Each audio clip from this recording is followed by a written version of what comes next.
This Week in the Boardroom, brought to you by NYSE Governance Services, Corporate Board Member, along with Governance Knowledge Partners, the Center for Audit Quality, and Grant Thornton, and contributing partners, National Investor Relations Institute, and the Society of Corporate Secretaries and Governance Professionals.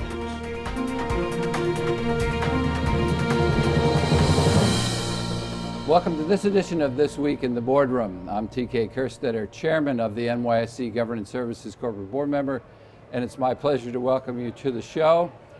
This is our annual show where we take a look at our Corporate Board Member Magazine's Lifetime Achievement GC Award winner, and I'm happy to introduce that award winner, Tom Gottschalk, who's the former Executive Vice President and General Counsel for General Motors. And Tom, welcome to the show. Thank you, glad to be here. Thank you for having me.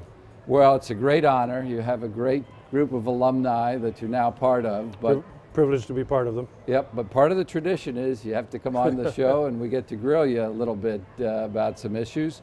And the first thing I wanted to do, because obviously anybody that achieves this has gone through years and years of working with company issues, but more importantly for this show, board issues.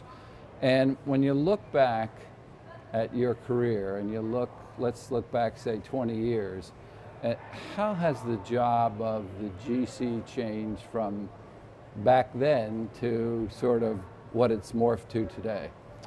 20 years ago is when I started at GM, so looking back over that period, several changes, but I'd say the most dramatic has been the changes in duties coming about due to globalization of business and the internationalization of US companies.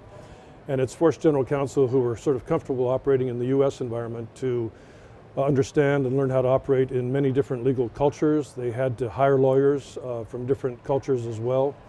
And they had to understand how to reconcile often conflicting regulations across borders. That was very complex. And the other major change, I think, has just been the increasing regulatory and legal structure in the US with more laws, more criminalization, more sanctions and penalties. And that's just required a lot of extra expertise to add to your legal staff and for general counsel to have enough of an understanding about so they can make good judgments.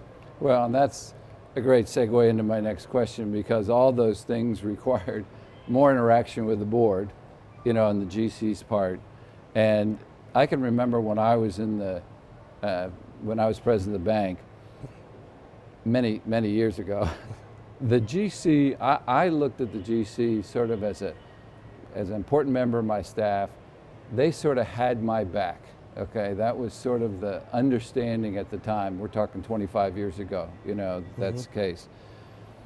When you look at that situation, and when I was a board member, I thought the same thing. I thought the GC has our back as a board member. Yet, when you look at the situation today, Tom, while the GC may have the back of both groups, they really have a responsibility to a third entity, if you will, which is the corporation, which trumps, in many cases, the relationship with the two. It almost creates, it seems like it almost creates a conflict in today's time. How do GCs sort of sort through that challenge? Well, I really think fundamentally it hasn't changed. When I got to GM and throughout my career, I felt like what part of my job was to have the back of the CEO and management and the board. And actually, as I mentioned, with all the increased complexity of regulation, litigation, criminalization of a lot of conduct, it's all the more important for GCs to feel that they should have the back of management and the board, because actually the management and the board are the manifestation of the corporation. And so I think advising them, keeping them out of trouble, giving them the cleanest path to get to their business objectives, that's all protecting their back so they can do their jobs and not have these other distractions. The time that the conflict occurs, if it does, is only when there's a real divergence of interest, personal interest versus corporate interest. The CEO wants to do an LBO, or some board member wants to make a run at the company independently. And then we're always taught as lawyers, our ultimate responsibility is to the shareholders. They are the corporation. So we have to protect the assets of the corporation for the shareholders and make sure that management and board are operating within the structure of the law to fulfill their duties. But like I say, most of the time that aligns perfectly. One other comment, if I may, because you remind me of a situation at GM when I hired a non-lawyer to run my administration, because lawyers are not necessarily great administrators, as you may have experienced. And she couldn't quite understand what these lawyers were doing, so she went to a conference of law firm administrators one time and came back and said, "Tom, now I understand why the legal staff is different from all other staff." I said, "What do you mean?" She said, "Well, when I got here, the lawyers referred to themselves as we, and the rest of the corporation as they. But in all the rest of the corporation, everybody says we." And it's that professional independence that causes the lawyers to step back for the shareholders and say, no matter what management says, the board says, is this really something that is lawful and within the fiduciary duty of board and management? So we're supposed to step outside on occasion, ask those questions, and make sure we guide management and board to stay within the right borders. Well, that also gives way to the trust that all those parties develop in the GC, and what makes it such a sort of valuable and important position, and one today that it seems like they're they had compliance, they had, ethics. It seems like they're the chief officer for almost everything these days. It really has grown into quite a job. It does, and obviously any general counsel of any size company is going to say they have to have a very talented staff with some deep expertise running, because no one person can possibly have a command of all the subject matters and all. But knowing what the core values are, knowing what the core principles of the business are, knowing what the key ethics are that you're trying to get across, and setting an example by leadership. That's really the tone at the top that you're trying to set. Well, you had mentioned before the mass of regulation that has come down. Certainly it has in the last 10 years, that's for sure. And when you look at that regulation, we hear from a lot of people that pendulum has certainly swung to the side of the shareholder. The say on pay has given them really a very valuable tool. And now we're seeing all the activists, as that money flows into hedge funds and investments that are performing, all of a sudden there's this war chest and people that feel that they can enter the fray, if you will, as activists to promote change. So when you look at this, from arm's length now, do you think that pendulum has swung too far? What does where we're at today mean to the companies going forward? I think the pressure is pushing us too far. I think, from my standpoint, the real interest of the shareholders is to make sure the board is doing its job. So I don't have a problem with some of the increased accountability for directors relative to shareholders.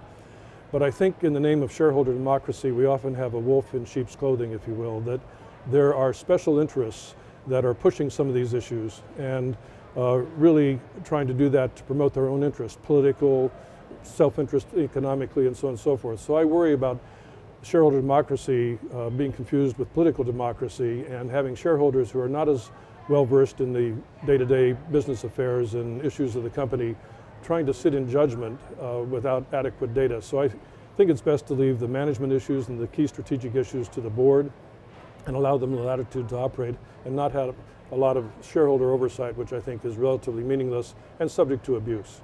Yeah, well, nobody wants, I don't know a person alive that wants somebody sitting on their shoulder judging every decision. I mean, that's why people change jobs, because they have supervision like that. And at the same time, unfortunately, there's always abuses that are highlighted in the media that has just turned public opinion, into a very big challenge for, American business today. They lost some trust in the financial debacle in 2008 and 2009, and it's sort of been hard to get that trust back. Well, I think it certainly has changed the job of the CEO over the last several years, and also the general counsel's job, because a lot of what you have to do now is to be very adept at public communications, crisis communications, and that sort of thing. So I think it's become a real art form for corporations, particularly the senior leadership. Instead of having lawyers say, you can't say anything, it's in litigation, we can't take a position, now general counsel have to figure out how can they put forth a compelling case to defend the corporation and to put things in context so that you can try to push back against some of the impulse of the media to make everything a crisis or a scandal. Well, they do have to sell their newspapers. They have their job, but we have our Right. job too, right? Right. So it's not often that we have somebody with your experience, and we have a lot of GCs that are faithful viewers. So what advice would you offer after your years of building a relationship with the board at GM? What tidbits would you offer the GCs that watch about improving their relationship with the board? I would say that, put it in two categories. The minimum is that you want to be sure that you are protecting the board on the business judgment rule, that you are being sure that the record that's being created for their decisions is complete, it's fair, and it's balanced, so that if there's a later dispute about it, there's plenty of support, excuse me, in the record to justify the invocation of the business judgment rule. But more affirmatively and more positively, I think getting to know the directors individually, understanding their concerns, how they look at things, so that you can anticipate a little bit better their questions and how to be able to address them in a board meeting if questions are asked, being sure the materials that come to the board are fair and balanced and responsive to those concerns. So the more communication you have with directors about things that they might have a question about or a concern about, and being responsive to those builds up trust and really is a service to the directors themselves. Now, if we turn that question around, since we have more board member viewers than we probably do GCs, and you said, what should boards remember when they're looking to build a relationship with the GC? How would you answer that question in reverse? Well, I think for the directors, being open to and inviting the general counsel to talk to them about affairs of the corporation. Obviously, there are the formal settings where the general counsel meets alone with the audit committee, but I'm talking outside the boardroom, social occasions, otherwise, for the directors to actually talk about to the general counsel, get an understanding how the general counsel's mind works, how they see their responsibilities, how they see the board functioning even, and inviting a dialogue really on how can the corporation do better in terms of anticipating risk, supporting the corporation in dealing with risk, and the lawyers in that exchange doing what I said earlier, and that's finding out where the directors are coming from. Well, Tom Gottschalk, the Lifetime Award winner from Corporate Board Member Magazine, thanks for joining us. We appreciate your comments today. Pleasure to be here. Thank you, TK. And that will conclude this edition of This Week in the Boardroom. We hope you enjoyed the show. We'll be back again next week when we take a look at another critical topic that'll help you be a better board member or committee member. So we'll see you then. Join us again next week for This Week in the Boardroom, brought to you by NYSE Governance Services, Corporate Board Member, along with Governance Knowledge Partners, the Center for Audit Quality, and Grant Thornton, and contributing partners, National Investor Relations Institute, and the Society of Corporate Secretaries and Governance Professionals.